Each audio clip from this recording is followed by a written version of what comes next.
Hi all, Cymru Boy here again.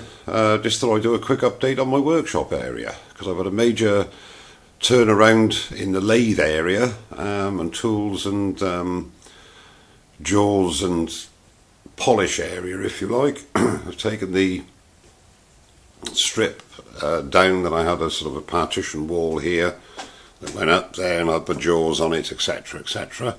And what I've done is got rid of that now. Got rid of the wall units, apart from these two, which I've moved right across, and just keep sort of rags and extraction, my respirator and all the rest of it in there, tapes and stuff, and underneath a little area for all the stuff that nobody else wants, and put everything back on the wall, so it gives me a lot more space, or gives me a feeling of more space, and just put a load of shelves up. And it's surprising, you don't need wide shelves, do you? Because you only want one thing deep, otherwise you can't get to it. So everything's on sort of narrow shelves, if you like, and a lot of them, and it's much more practical, works very well. The main thing that I've done is to bring the lathe out from the wall, because it was sort of tight against the wall, if you like, and brought that out about a foot, I should think, and that's enabled me then to get rid of the magnets that I had up on the top there. All the tools are on the top on magnets, and because as Jake said, quite rightly so, the magnetism does go into the tool, and it does make the tool a little heavy on the rest to begin with when you first start using it. So if anybody wants some rare earth magnets, I've got some there, look.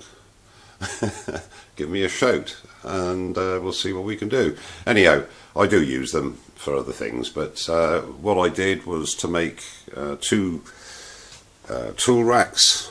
Basically all I did was to use a Forstner bit to cut out a circle, and then just a jigsaw to make a slot, and just make all the slots along there, one piece of wood, and then corresponding at the bottom for the base, another dish made by a Forstner bit for the handle, base of the handle to go in, and it just fits in there nicely. No magnets needed, and it's at an angle so it falls up against them. Much safer, much easier to get at, and much better altogether. And another row of them at the top there, and there's plenty of room in between them for my fat hands, so I can pick the tools out nice and easily, and it works very well. Brilliant. And just put a bit of a surface there so I can put my tools on there when I'm using them, and this went underneath before, but I've got that on the top just because it's easier. A bit of old drain pipe there to hold the main hose, and one of the nicest things I've done is sprayed the end black, because it was yellow before and it was really annoying, so it's now black, sort of a go faster black, if you like, and it's much better. I've got much more room now, and it won't improve my turning, I wouldn't think, but it certainly makes it a lot better. And even things like the sanding now are down at sort of nice easy level to get at. They used to be up here. All the sanding stuff is here now, and I've got all the oils and the waxes, etc., all in one area, and it's just a lot more practical, all the measuring stuff and so on and so forth, and the jaws, which you don't change your jaws that often, so I mean they're very reachable, but not sort of right next to the lathe, and there's just a lot more room around it now.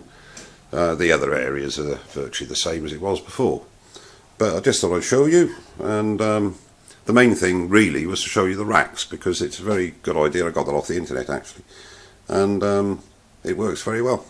Anyway, thanks for watching, and see you soon. Cheers.